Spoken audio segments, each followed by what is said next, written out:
Jemima.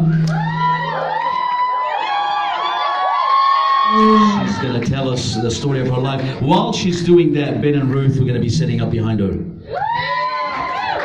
Hey everyone, how's everyone doing tonight? Yeah? Wow, it's crazy to see everybody's hidden talent. And although, sorry, I'm not here to share my talented gift, but I am here to share to you my gift of salvation. And I know that's the best gift that you can ever have in this world. Amen. So, to cut it short, I'm going to share just a bit of my life. Don't worry, it's a short story. But, so I was raised in a Christian home. My parents were Christian. So I grew up going to church every Sunday morning, Sunday evening, and Wednesday evening I'm 20 years old right now. But I've been going, every week. And I didn't have any problems with church. I like going to church. My family's there. All of my cousins, my relatives are there. I like seeing my family and everything, my friends. But then I realized only till when I was around 12 or 13, God really convicted me. I remember one sermon, I was just sitting there in my seat, and the pastor was preaching that just because my parents are saved doesn't make me saved. Just because my parents are a Christian doesn't make me a Christian.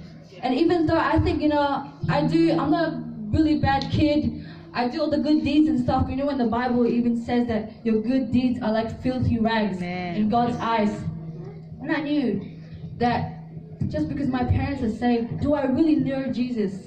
If I was going to die right there, and I was going to face Jesus Christ right before me, he was going to say, do you really know me? I knew I didn't know him.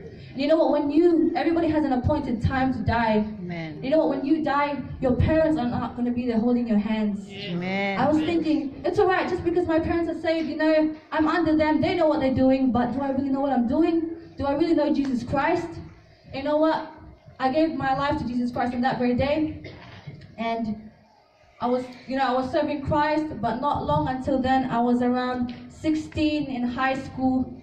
I started to look at the world. I was thinking, man, I've been under the shelter probably my whole life. I just wanted to have a taste of the world.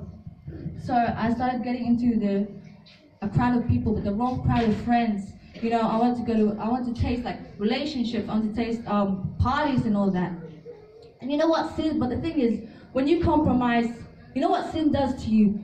When you step out of God's covering and you want to try the world. So I started trying the world. I started trying to go parties and everything, thinking that would fulfill me. Thinking that, if I just try that, I can have best of both worlds. But when you go into sin, you would want sin more and more until you turn around thinking, where's God?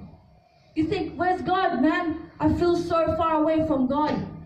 And you know what's funny? The more I got into the world, the more I got into sin, the more I got lost, and the more I wasn't satisfied, the more I felt, man, where am I, man? This is not what the world seems like when I was back, when I didn't taste it. This is not what it is. And I remember so clearly when I was in a party scene, I was just looking around at people. I was looking at my friends' faces. And I remember God's voice so clearly in my heart. He spoke to me. You know what, Jemima? These people are searching for what once you had. And I was thinking, man, I need to go back to God. And you know what? Just going back to Christ, because you're thinking that there's next Sunday, and it's alright, I can just go to the altar the next Sunday and God will forgive me. But no, it doesn't work like that. You have to give your life to Christ fully. You have to surrender your life to Christ. It's not about coming to Sunday service and going out the same you were when you came in. It's about surrendering to Christ fully. And you know what? When I did that, I finally did that. I finally surrendered to Christ, surrendered back to Christ.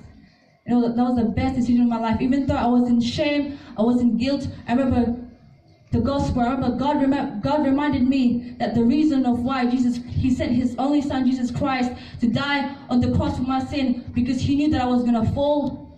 He knew that, yes, I was going to get saved, but He knew that I was going to fall. And it's only through Jesus Christ's righteousness. He will clothe you with His righteousness and with His love, because it's His undeserving grace. You know what? You can do that tonight. And maybe you don't relate with my story, or maybe you do, and you're a kid like me, you're like a church kid, and you're thinking, man, I can't wait till this holding finishes so I can do my thing that I planned with my friends. You know what? Let me tell you that Jesus Christ is better. Being under God's covering is better than this world. He's the only fulfillment that you can ever find. And you have the chance to do that tonight. So let's give it up for Ruth and Ben. Ben and Ruth.